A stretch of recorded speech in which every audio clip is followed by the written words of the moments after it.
কি জানেনে আহোম যুগত যিবিলাক পুখুৰী খন্দোৱা হৈছিল সেই পুখুৰী পানীৰ পৰিষ্কাৰ আৰু চপচপীয়া কৰি ৰাখিবৰ কাৰণে লগতে পুখুৰী তলিত তৃণ জাতীয় উদ্ভিদৰ জন্ম নহ'ব কাৰণে আৰু বাৰিষাৰ দৰেই খৰালিটো পানী সমপৰিমাণত থাকিবৰ কাৰণে এবিধ দ্ৰব্য প্ৰয়োগ কৰিছিল।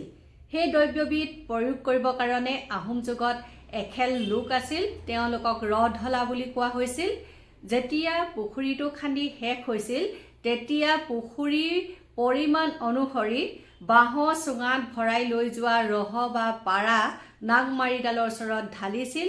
পৰৱৰ্তী সময়ত সমগ্ৰ পুখুৰী পানী লৈ সেই দ্ৰব্যবিধ বিয়পি পৰিছিল আৰু পুখুৰী পানী পৰিষ্কাৰ কৰি ৰাখিছিল, চপচপীয়া কৰি ৰাখিছিল, যাৰ ফলত পুখুৰীৰ তলিত সাঁতুৰি থকা মাছটো দেখা পোৱা গৈছিল। আৰু আজিও আমি দেখা পাওঁ যে বাৰিষাত যেনেদৰে পানী উপচি থাকে পুখুৰীকেইটাত, ঠিক তেনেদৰে খৰালিটো পানী থাকে। আমি জয়সাগৰ পুখুৰীয়ে হওক, শিৱসাগৰ পুখুৰী, গৌৰীসাগৰ পুখুৰী, প্ৰতিটো পুখুৰী ভালদৰে লক্ষ্য কৰিলে আমি সেইটো দেখি পাম যে খৰালিটো তেনেদৰেই পানী থাকে। তাৰ ৰহস্যটোৱে হৈছে ৰহ বা পাৰা। আহোম যুগত সেই দ্ৰব্যবিধ প্ৰয়োগ কৰিছিল। সেই ৰহস্যটো উদ্ঘাটন কৰিবলৈ ইংৰাজসকলেও চেষ্টা কৰিছিল, তেওঁলোকে তবত মানিছিল আহোম যুগৰ সেই টেকনিকটোক লৈ।